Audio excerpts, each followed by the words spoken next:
உங்கள் வீட்டில் பழைய ஸ்கூல் பேக் ரொம்ப பிஞ்சு போய் ரொம்ப பழசான பேக்லாம் இருந்தால் அதை நீங்கள் தூக்கி போடாமல் நான் சொல்கிற இந்த ஐடியாலாம் ட்ரை பண்ணி பாருங்கள். உங்களுக்கே ரொம்பவே யூஸ்ஃபுல்லாக இருக்கும். அதுக்கு நான் ஃபஸ்ட்டு இந்த மாதிரி ஒரு பேக் எடுத்திருக்கேன். இப்போ இதோட மேலே உள்ள போர்ஷன் இருக்குது பாருங்கள், அதை மட்டும் நம்ம தனியாக கட் பண்ணி எடுத்துக்கணும்.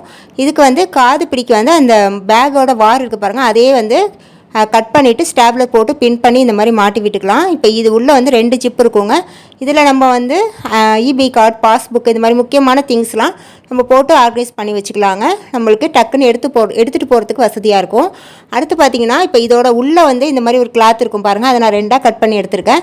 இப்போ 2 பக்கமும் ஓரத்தில் வந்து 3 பக்கத்துலேயும் வந்து தையல் போட்டுக்கலாம். நீங்கள் மிஷினில் கொடுத்து தையல் போட்டாலும் போட்டுக்கலாம், நான் ஊசி நூல் கொடுத்து கூட தைச்சிக்கலாம். இப்போ இதை வந்து அப்படியே வந்து திருப்பி விட்டு இதில் நீங்கள் வேஸ்ட்டான கிளாத்லாம் வந்து உள்ளே திணிச்சு விட்டுக்கலாங்க. இப்போ நம்ம ஒரு குட்டி பில்லோவாக இதை ரெடி பண்ண போகிறோம். திணிச்சு விட்டுட்டு இதோட ஓரத்தை வந்து தையல் போட்டு எடுத்துக்கலாம். இப்போ இதுக்கு வந்து மேலே ஒரு சின்ன பில்லோ கவர் ரெடி பண்ணி நீங்களே போட்டு விட்டுக்கலாங்க. ஒரு குட்டி பில்லோவாக இது ரொம்ப யூஸ் பண்ணிக்கலாம், ரொம்பவே யூஸ்ஃபுல்லாக இருக்கும். அடுத்து பார்த்திங்கன்னா இந்த மாதிரி ஒரு மிக்கி மவுஸ் பேக் வந்து எடுத்திருக்கேன். இப்போ இந்த மிக்கி மவுஸில் வந்து வாய் பகுதி இருக்குது பாருங்கள், அதை மட்டும் நான் லைட்டாக வந்து இந்த மாதிரி கட் பண்ணி விட்டுக்கிறேங்க.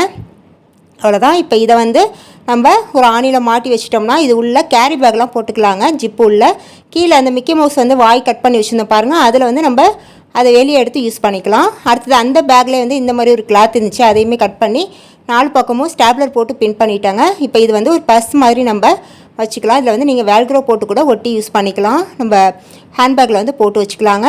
இது போல் இன்னும் நிறைய ஐடியாஸ் வந்து நான் வீடியோவில் ஷேர் பண்ணியிருக்கேன். இதோட ஃபுல் டீட்டெயில் வீடியோ வேணும்னா கீழே இருக்கிற லிங்க்கை வந்து நீங்கள் டச் பண்ணி பார்த்தீங்கன்னா ஃபுல் டீட்டெயில் வீடியோ உங்களுக்கு வரும். வீடியோ பிடிச்சிருந்தால் லைக் பண்ணுங்கள். தேங்க்ஸ் ஃபார் வாட்சிங்.